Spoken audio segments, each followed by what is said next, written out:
आप अपने बच्चों को सब कुछ दे सकते हैं, लेकिन यदि आपने संस्कार नहीं दिए तब उसका खामियाजा आपको भुगतना पड़ सकता है। ऐसे तमाम सारे मामले सामने आ रहे हैं। इसमें बच्चे अपने माता पिता को संपत्ति हड़पने के बाद घर से बाहर निकाल देते हैं। मथुरा का अरबपति कारोबारी दया पर रहने को मजबूर है। वहीं आगरा में भी एक पिता का यही दर्द है। 75 लाख का मकान बना लिया, लेकिन अब किराए पर रहने को मजबूर है।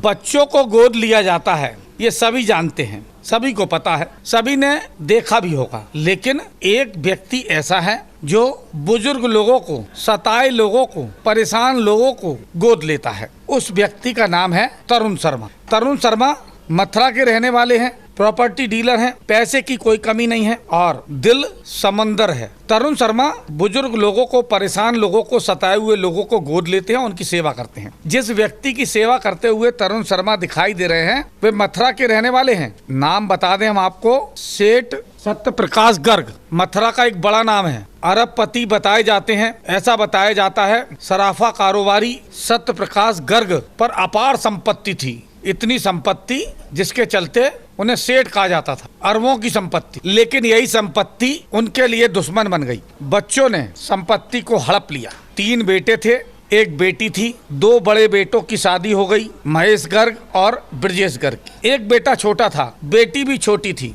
सारी संपत्ति करोड़ों की महेश गर्ग और ब्रजेश गर्ग के नाम कर दी। और यहीं से सेठ सत्य प्रकाश गर्ग, उनकी पत्नी और बेटा बेटी के लिए बुरे दिन शुरू हो गए। दोनों बेटों ने सत्य प्रकाश गर्ग, पत्नी और छोटे बेटा बेटी को घर से बाहर निकाल दिया। सत्य प्रकाश गर्ग को तरुण शर्मा ने गोद ले लिया और उनकी सेवा करते हैं। सेठ सत्यप्रकाश गर्ग जी के बारे में मैंने एक दैनिक समाचार पत्र के माध्यम से मुझे पता चला था कि इन्हें कैंसर है और इनके बच्चों ने इनके साथ हिंसा करके, बर्बरता करके, मारपीट करके इनको घर से बाहर निकाल दिया है। ये बहुत बड़े सोने के सराफा कारोबारी हैं। इनका होलसेल का सोने का काम है। बहुत बड़े कारोबारी हैं, सैकड़ों करोड़ में काम है इनका। इनकी जमीन जायदादों के भी काम है इनके काफ़ी बड़े।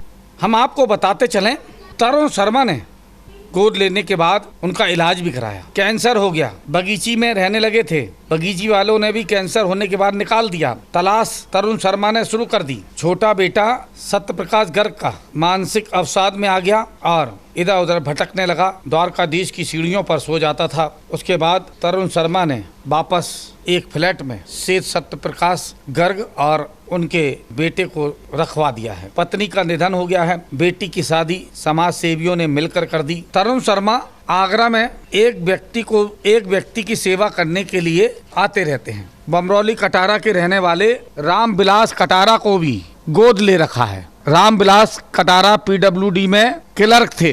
2 बेटे 2 बेटी हैं। बड़े बेटे की शादी हो गई। बड़ा आलीशान मकान 75 लाख का बनवाकर ग्वालियर रोड पर दे दिया और यहीं से बुरे दिन रामविलास कटारा के शुरू हो गए। चमरौली के रहने वाले रामविलास कटारा अपनी पीड़ा बताते हैं 75 लाख का मकान बनाकर दे दिया, सारी पूंजी लगा दी, कारोबार सेट कर दिया और उन्हें घर से बेघर कर दिया। अब वे किराए के कमरे में रह रहे हैं। पेंशन मिलती है, किराया देते। छोटा बेटा साथ में है। मेरे बहू बेटा कल्पना संदीप ने मेरे गांव का मकान बिकवाकर crystal city Kakua Gwalior road Agra में मकान बनवाकर मुझे, मेरी पैरालाइसिस में पड़ी पत्नी और मेरे छोटे बेटा को घर से निकाल दिया है। कितने का मकान बनवाया था आपने? 75 लाख रुपए मैंने मकान में खर्च किए हैं। और पुलिस की जांच, 7 पुलिस जांच ये साबित करती हैं कि मकान मैंने बनवाया है। 2 पुलिस जांच क्षेत्रीय पुलिस अधिकारी और वरिष्ठ पुलिस अधीक्षक शासन में भेजी है। उसमें साफ साफ लिखा है कि कल मेरी पुत्र वधू कल्पना कटारा मकान संख्या 128 में अपनी सास, ससुर और देवर को रहने नहीं दे रही है। तरुण शर्मा रामविलास कटारा की काफी मदद करते हैं, देखने के लिए आते हैं और जो भी मदद होती है करते हैं। उन्हें साथ ले जाना चाहते थे, लेकिन रामविलास कटारा की एक बेटी की किडनियां खराब हैं, इसके चलते वे जाते नहीं हैं। जी हाँ, इनके 3 बेटा और 1 बेटी थे और पति पत्नी ये लोग थे।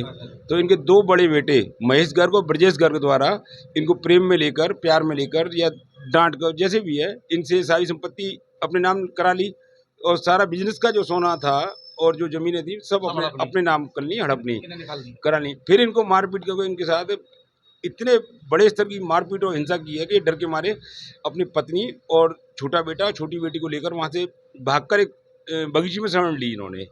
तो काफ़ी लंबे वक्त बगीचे में रहे हैं। छोटा बेटा सदमा खाकर पागल हो गया है इनका। बेटी की शादी इन्होंने वही बगीचे में 5 लोगों को बुलाकर कर दी थी। फिर उसके बाद काफ़ी लंबे समय से बगीचे में थे, तो इनकी पत्नी का निधन हो गया अक्टूबर 2025 में। उसके बाद फिर इन्हें कैंसर हो गया, तो बगीची वालों ने भी इन्हें बाहर निकाल दिया। तो यह खबर प्रकाशित हुई वहाँ के अखबारों में कि इनको 17 अप्रैल को ये अखबार में प्रकाशित हुई थी और 18 अप्रैल को मैं अपने घर इनको ले आया था। अब देखिए, जिन बेटों के लिए सब कुछ किया, उन बेटों ने धक्का मारकर निकाल दिया। एक अनजान व्यक्ति मदद के लिए ऐसे खड़ा हो जाता है जैसे उनका ही बेटा हो। उस व्यक्ति का नाम है तरुण शर्मा। तरुण शर्मा समाज सेवी हैं, अपने कारोबार का काफी पैसा समाज सेवा में लगा देते हैं। जो कोई भी इनकी पीड़ा सुनता है उनका कलेजा फट जाता है। संस्कारों की कमी है। मैं मीडिया के माध्यम से एक मैसेज देना चाहता हूँ। समाज में कितनी अव्यवस्था होती जा रही है। बच्चे अपने पेरेंट्स को, माता पिता को, बुजुर्गों को अपने साथ नहीं रखना चाहते, जबकि ओल्ड एज में ही उनको साथ रहने की आवश्यकता होती है। जवानी तो कट जाती है आदमी की। उसके साथ साथ दुखद बात यह है कि जो पेरेंट्स हैं, माता पिता हैं, बहुत बड़ी गलती करते हैं। अपने जीते जी अपनी प्रॉपर्टीज़ को, धन संपत्ति को, खेत ज़मीन जायदाद को बच्चों के नाम कर देते हैं। और उसके लिए बच्चे उन्हें प्रताड़ित भी करते हैं, राजी से भी करवाने की कोशिश करते हैं। थोड़ा मनाएंगे, ऐसा दिखाएंगे कितना प्यार करते हैं हम, तो बुजुर्ग लोग भावुक हो जाते हैं, उनकी बातों में आ जाते हैं। तो उनको ऐसा नहीं करना चाहिए। देखिए, इसमें कमी हम लोगों की है। मैं समस्त समाज के प्रबुद्ध जनों से निवेदन करना चाहूँगा, जहाँ भी कार्यरत हैं, ईमानदारी से कार्य करें। आपकी संतान, आपकी औलाद बहुत अच्छी होगी। संस्कार भी मिलेंगे ईमानदारी के पैसे से। अगर आपने चोरी के साथ में पैसा कमाया है, कभी संस्कार आपको नहीं मिलते। ऐसी मेरी मानना है। और मैं सब प्रभु से प्रार्थना करूंगा कि जो बच्चे अपने माँ बाप का अनादर करते हैं, उनको इसी समय दंड देने की कृपा करें। और मैं माननीय योगी जी से भी ये अनुरोध करूंगा कि जल्द से जल्द ऐसे लोगों की सुनवाई कर उनके साथ में न्याय दिलाने का कष्ट करें। वास्तव में जो तस्वीर दिखाई देती है वो दर्द देने वाली है, पीड़ा देने वाली है, कष्ट देने वाली है। बस संस्कार देना भूल गए। कमाया बहुत, लेकिन कमाई से बच्चों को होनहार तो बना दिया, लेकिन संस्कार नहीं दे पाए, जिसका परिणाम आज भुगत रहे हैं। बाप बड़ा ना भैया, सबसे बड़ा रुपया। ये कहावत बहुत पुरानी है, लेकिन आज के समय में ये कहावत लगातार चरितार्थ होती दिखाई दे रही है। माता पिता खून पसीना बहाकर संपत्ति इकट्ठा करते हैं, बच्चों का भरण पोषण करते हैं, लेकिन जब बच्चे बड़े हो जाते हैं, संपत्ति को अपने नाम करा लेते हैं और माता पिता को धक्के देकर बाहर निकाल देते हैं। जगह जगह बने वृद्धाश्रम भी इस बात के गवाह हैं कि किस तरीके से माता पिता को घर से बाहर निकाला जा रहा है। कहीं ना कहीं ये संस्कारों की कमी है। हम अपने बच्चों को पढ़ा देते हैं, लिखा देते हैं, एक बड़ा अफसर बना देते हैं, एक बड़ा बिजनेसमैन बना देते हैं, लेकिन संस्कार देना भूल जाते हैं। संस्कार की पाठशाला बाहर नहीं होती, संस्कार की पाठशाला घर के अंदर ही होती है। जो बच्चा संस्कार वाला होगा वो अपने माता पिता के साथ ऐसा नहीं करेगा, क्योंकि उसे इस बात का पता रहेगा कि उसकी भी संतान होंगी, उसके साथ भी ऐसा व्यवहार हो सकता है। हिसाब बराबर होता है। जो अपने माता पिता के साथ ऐसा कर रहे हैं, उनके बच्चे भी, उनकी संतान भी उनके साथ ऐसा करेंगे, ये तय है। अपने साथी अगले दुबे के साथ राकेश कनौजिया, सी न्यूज़, आगरा।